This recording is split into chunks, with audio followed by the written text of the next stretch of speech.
Assalamualaikum warahmatullahi wabarakatuh. Perkenalkan kami kelompok dari kelompok Dasro akan menjelaskan apa itu fungsi. Nah, perkenalan dulu ya guys. Perkenalkan nama saya Linggar Jagat dari Prodi Teknik Elektro. Perkenalkan nama saya Budi Ardika dari Teknik Elektro. Perkenalkan nama saya Damar Jati Nur Fauzi dari Teknik Elektro. Perkenalkan, nama saya Muhammad Daud Fauzan. Perkenalkan nama saya Isan Rizal Saputra. Baik, di sini saya akan menjelaskan apa itu fungsi. Menurut definisinya, fungsi adalah suatu blok program yang digunakan untuk melakukan proses-proses tertentu. Jadi, fungsi itu dibutuhkan untuk menjadikan program yang akan kita buat jadi lebih modular dan mudah untuk dipahami alurnya. Dengan ada fungsi, kita dapat mengurangi duplikasi kode program sehingga performa dari program yang kita buat pun akan meningkat. Dalam bahasa C, sebuah program terdiri atas fungsi-fungsi baik yang didefinisikan secara langsung di dalam program maupun disimpan dalam file lainnya. Misalnya file tidak. Kapan fungsi digunakan? Fungsi digunakan agar pemrograman dapat menghindari penulisan bagian program kode atau berulang-ulang. Dapat menyusun kode program agar terlihat lebih rapi dan kemudahan dalam debugging program. Parameter adalah nama-nama berubah yang dideklarasikan pada bagian header fungsi. Pemrograman dapat membuat fungsi yang didefinisikan sendiri olehnya. Fungsi dapat diterapkan dalam pemrograman jadwal yang terstruktur. Contohnya pada Lanjut, sebelah kanan di sini. lanjut. Mendeklarasikan fungsi. Bagaimana mendeklarasikan, menulis dan mengimplementasikan fungsi pada suatu pemrograman, serta contoh. Deklarasi menentukan nama unik untuk entitas bersama dengan informasi tentang jenisnya dan karakteristik lainnya. Dalam C++,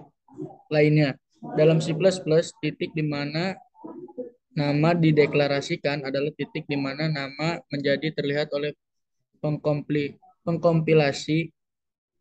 Anda tidak dapat merujuk ke fungsi atau kelas yang dideklarasikan di beberapa titik nanti di unit kompilasi. Variabel harus dinyatakan sedekat mungkin sebelum titik di mana variabel digunakan.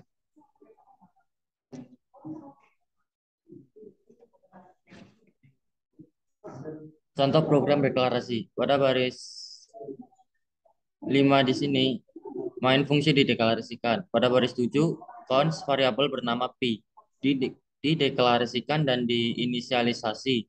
Pada baris 8, bilangan bulat i dinyatakan dan diinisialisasi dengan nilai yang dihasilkan oleh fungsi f.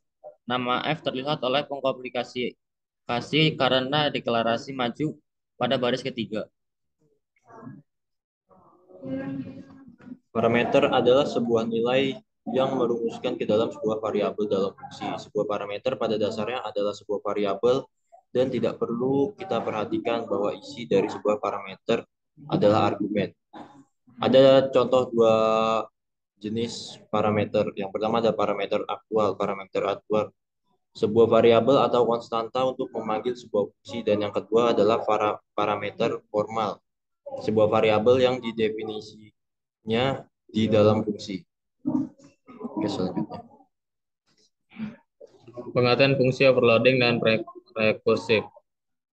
Function overloading adalah sebuah proses menggunakan nama yang sama untuk dua atau lebih fungsi. Setiap definisi ulang dari fungsi yang akan di-overloading harus menggunakan tipe parameter, urutan parameter, atau jumlah parameter yang berbeda. Fungsi dapat dipanggil oleh program utama dan juga oleh fungsi yang lain. Selain kedua metode pemanggil tersebut, fungsi dapat juga dipanggil oleh dirinya sendiri. Yang dimaksud di sini adalah pemanggilan fungsi itu dalam fungsi itu sendiri, bukan pada fungsi yang lain. Fungsi yang melakukan panggilan terhadap dirinya sendiri disebut fungsi rekursif. Rekursif. Sekian dari presentasi kelompok kami. Kurang lebihnya mohon maaf. Wassalamualaikum warahmatullahi wabarakatuh.